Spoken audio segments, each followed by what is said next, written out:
God wants to get you into the kingdom, then I have to teach you how to get into the kingdom, isn't it? Then God must take this instrument and teach you how to overcome the darkness.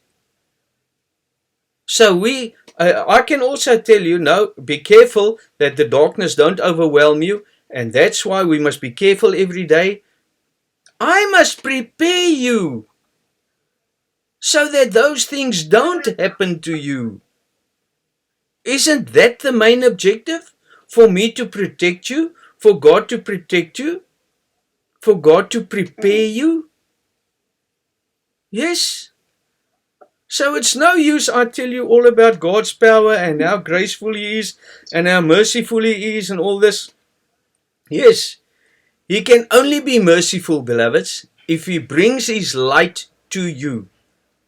And what happens when His light comes to you? You're going to die. Because He says, nobody can see Father and live.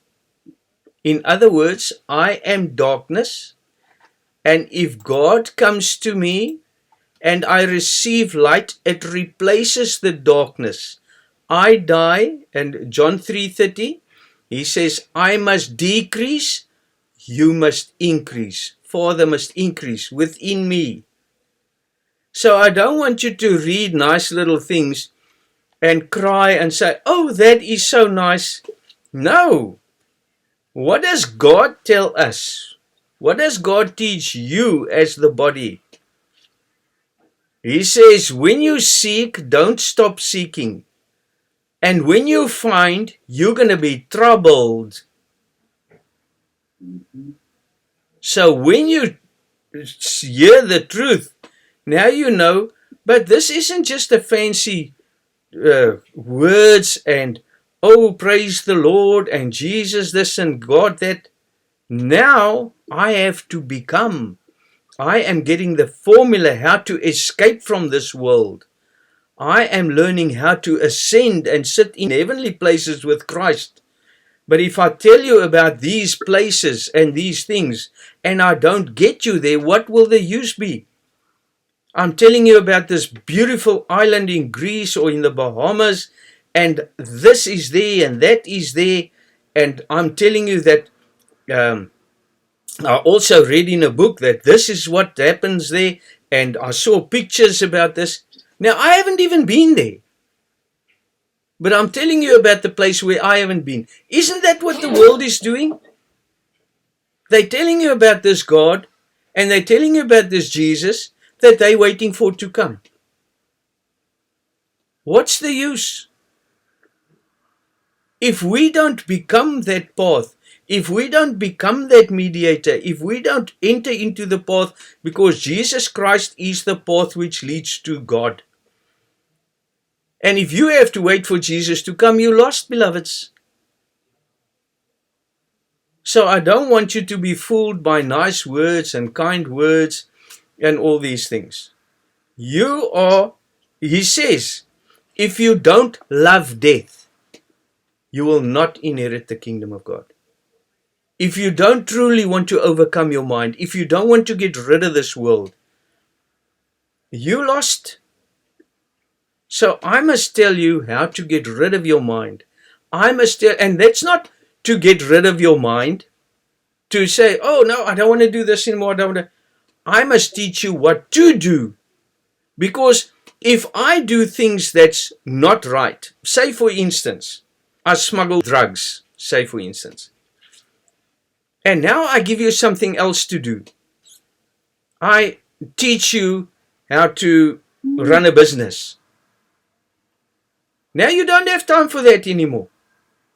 Now you're running a business, and that takes up all your time. And that's how you replace darkness with light. I preoccupy you with light. I preoccupy you with the works of Father. Now you don't have time for the world anymore. And then you grow. That's what it means to be holy. You separated of this world. And that's how you're going to grow. I see there on the group that the beloveds are a bit confused with the church. from the beginning, where the Garden of Eden is the church. I've just finished editing it now, that video, so I'll place it just after the service. I'll place the video for you to listen to it again, and where I took some of the banned books of the Bible to explain this. So, beloveds, now I told you yesterday that the Garden of Eden, and I played it as you can connect yesterday's Zoom with this one, and then you can listen to it. Now, as I said, the Garden of Eden is the church, of course, because that's where all the trees are that we eat from. We eat from each other, and you have this fruit and that have that fruit, and some don't have fruit, etc., etc. So, but then in the garden, he placed Adam. Now, Adam, beloved, became a living soul. So I don't want you to be confused and think that Adam was not the church.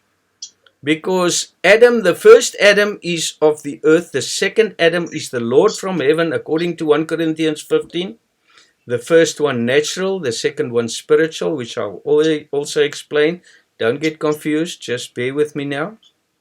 Remember, the church is not just Jesus Christ. It doesn't consist of Jesus Christ alone. It consists of many nations. He says there are many people. If you're in Israel, you're not necessarily an Israeli. Remember that. There's Pharisees, there's Sadducees, and there's all kinds of things in the church. Remember that. Even the snake's there, isn't it, beloved? Even Satan is there. Adam and Eve left the garden, but the snake remained. So Satan is always there. Why? Because it's flesh. The flesh will always be there. As I always explain to you, when you're in the first grace, when you get taken up into this body, which is Jesus Christ. Now remember, the Garden of Eden isn't Christ. Christ is in that church, yes. That is the Spirit God. That is where Jesus came from. That's where he derived from. When you go from Adam to Jesus, you'll see there were many other involved on this. This woman gave birth to that one, Sarah. Agar gave birth to the slave, and this one gave birth to Isaac, and this one to that, and this one. So there are many things being born within the church. Even from Adam and Eve, Cain and Abel was born. So Cain and Abel started right at the beginning. Okay? So that is actually a church within the church. Abram is the church. We had that service the other night where Jesus said, before Abram was, I am. Why? Because when the church was in the state of Abram, then Jesus wasn't born yet. The church was still in the form of Abram. So that evolved to Isaac, Jacob, and then eventually Jesus was born from David. So these are things, beloved, you must focus on. How is Jesus the son of David? How is Jesus the son of Joseph? How is Jesus the son of man? How is Jesus the son of God? Now, if you don't understand those concepts, then you're going to get confused. No, Jesus is the son of Joseph. And he was a physical being. He can never have been a physical being. That's impossible. Because then Adam was physical. And Adam was created to God's image. And he was natuurlijk. Die eerste Adam is natuur. Die tweede Adam is die Here uit die hemel. Die tweede Adam is spiritual. The second Adam.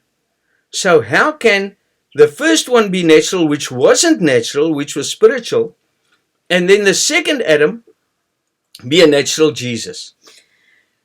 It's totally impossible. Again, beloveds. But to explain to you the church, the church is that which brings soul salvation.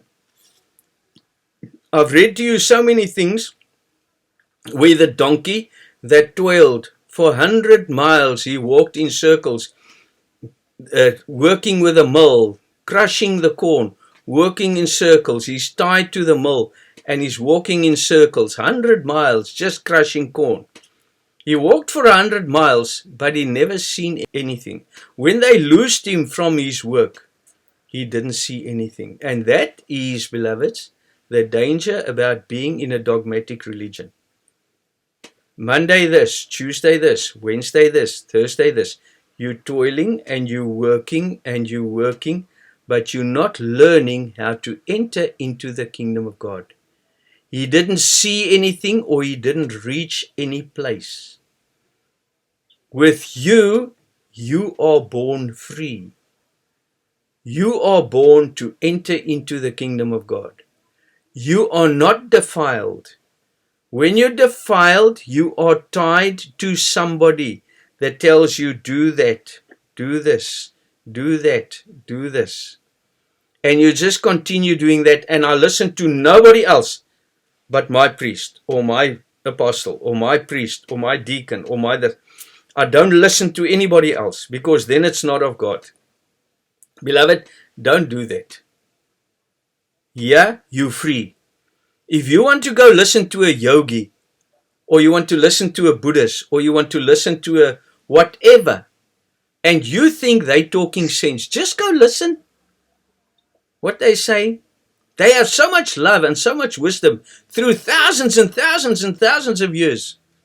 I know that, Shiva appeared in India 15,000 years ago. Now, when you look at Christian religion, we believe that the earth was made 6,000 to 7,000 years ago. So now that physically did happen. There was people on earth, the Chinese and all those were there. Beloved, let me ask you this. Let me show you something. Yes, Adam and Eve, they are now one nation. Okay? Now, they bring forth children. What children will be brought forth if you and your husband have children, and they have children, and they have children, and children, and children? They'll all look the same. If they're white, they're white. If they're black, they're black. If they're colored, they're colored. If they're Asian, they're Asian. They're Chinese, Japanese. They will remain that, isn't it? You'll never see two Japanese people that's pure Japanese have an Indian somehow. Hello? Is that possible? It's not possible. So now, where do all the other nations come from? Now we say, okay, now we go to Babel, where they all came and they built this tower into heaven. What was this Tower of Babel, beloved? That is the tower of problems. We want to, and everybody spoke one language from the beginning. There was only one language. And then let me show you, we're going to build a tower that reaches heaven, that we're going to go into heaven. We got a problem in this church. Now the brothers and sisters say, now, we're not happy with this anymore. This is how it's going to be. Now we go to the deacon, now in a higher heaven. Now we say, deacon, this and this and this and this. Now the deacon's one with us. Okay, so let's go to the next heaven. Now we build another level. Now we go to the priest. Now we want to go right up to the apostle with these complaints because we're not happy with these things. And we all spoke one language. So when you speak one language, if the one complains, we all complain about the same thing. But now God comes and He changes the languages. In other words, now the one thinks, no, this is not right. Beloveds, what you're doing is not right. Let us rather serve God instead of arguing. There the language has changed. You see? And now the other language changed. And it changed into 72 languages, according to the banned books of the Bible. But now where does the other nations come from now? Because the language has changed, did they change skin color? Did they change to all the different nations in the world? The Arabs and the Chinese and the Japanese. Does that make any sense to you? You see? So that's things people don't even think about. And I want you to be prepared. I want your minds to be so open. I want you to think so clearly that you will only accept God, only that which makes sense. That from the beginning, I always told you, beloved, does it make sense? I'm not going to fool around with you. I'm not going to tell you, oh, almighty this and almighty that. I'm going to tell you the truth. Your biggest enemy is your own mind. That's your enemy. Your biggest friend is God. Your biggest friend is this church, the body. You are the members on the body of Christ. Now that is Jesus Christ. Now you can be a member of another body as well. Look at the church. How many different religions are there in the OAC now? Not again, beloveds, please don't get me wrong. Nothing against them. I grew up there. I love that church to pieces. I love them all. But you have to get to God. You can't say Jesus was a physical being. Then you lost me. I serve a living God. I serve life. And those who are with me will serve life with me. There's one path. There's one foundation, Jesus Christ. There's one Spirit. If you want to serve God, you serve Him in spirit and in truth. Otherwise, you are not of God. So that's why, beloveds, where we get the church, is the church the Garden of Eden? Yes, that is the Garden of Eden, which changed, which I will discuss with you later. But Jesus Christ is the church within the church. And that's why when you see in the church, you'll see in dogmatic religion, oh no, Jesus was spiritual. And the other one says, well, it doesn't matter if Jesus was spiritual or not. And the other one says, no, Jesus definitely was a human being. And that's different religions.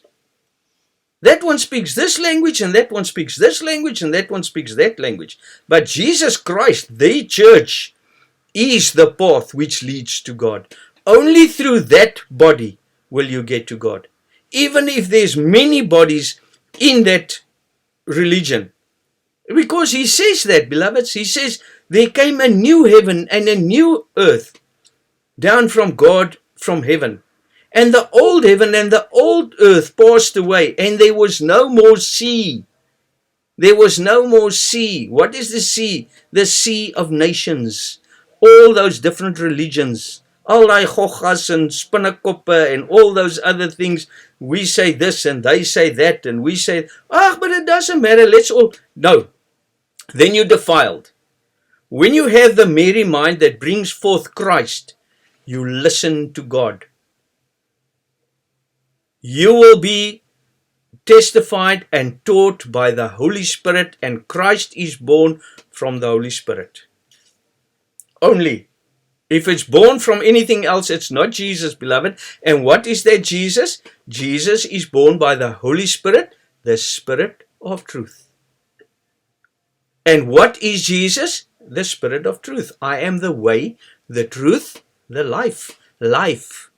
Life is light. You become the light of the world, Matthew 5. I'm the light of the world, but now I'm making you the light of the world because, as I always say, I'm an engineer. And if I want to make an engineer out of you and I place all my light within you, you're an engineer.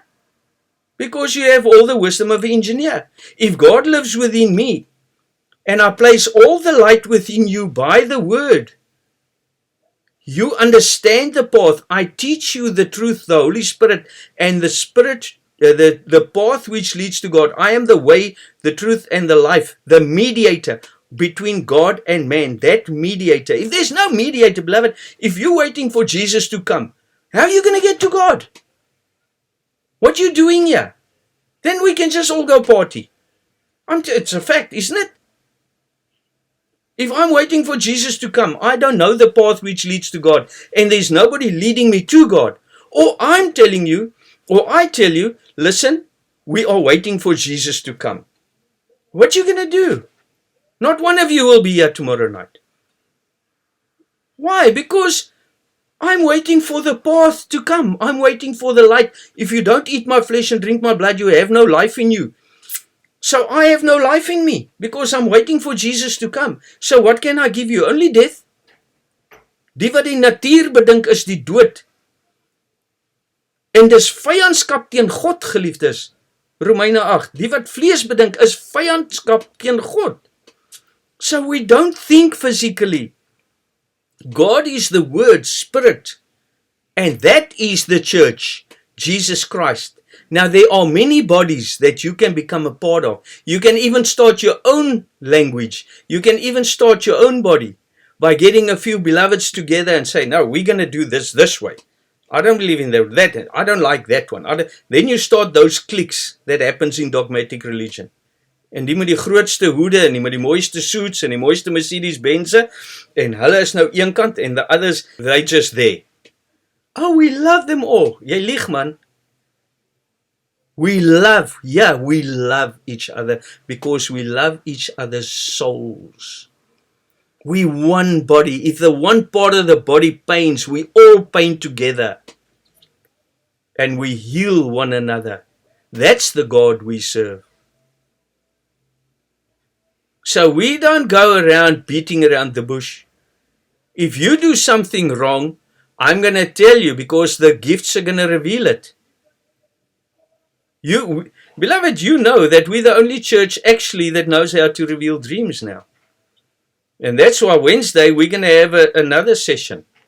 And I'm actually going to start breaking up dreams with you, and I'm going to teach you how to do it, because a mother must know what her child wants. I don't want you to lay out the dreams that you have.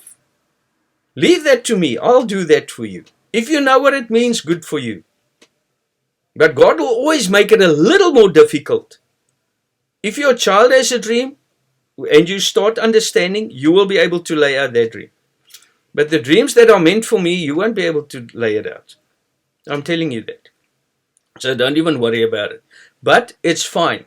I want you to understand what's happening in the kingdom of God. What is the true kingdom of God? Light, power, understanding, become.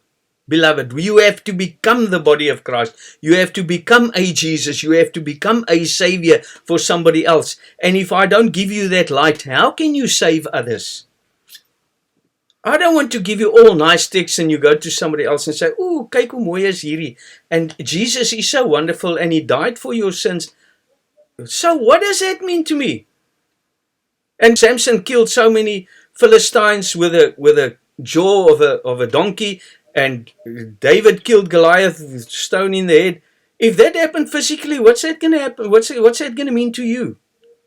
I must be able to tell you, beloved, be careful that you're not a Goliath. Beloveds, be careful that you're not a Philistine. Be careful that you're not a this, you're not a that. And then I reveal to you what they are. Don't be eaten by the wolves. Don't be eaten by the lions. And that's the only way you can understand that, is when I reveal these things to you, for you to understand how to prepare the mind and become one with Father. So we'll continue with this tomorrow, beloveds. We run out of time. Thank you very much, and God bless you.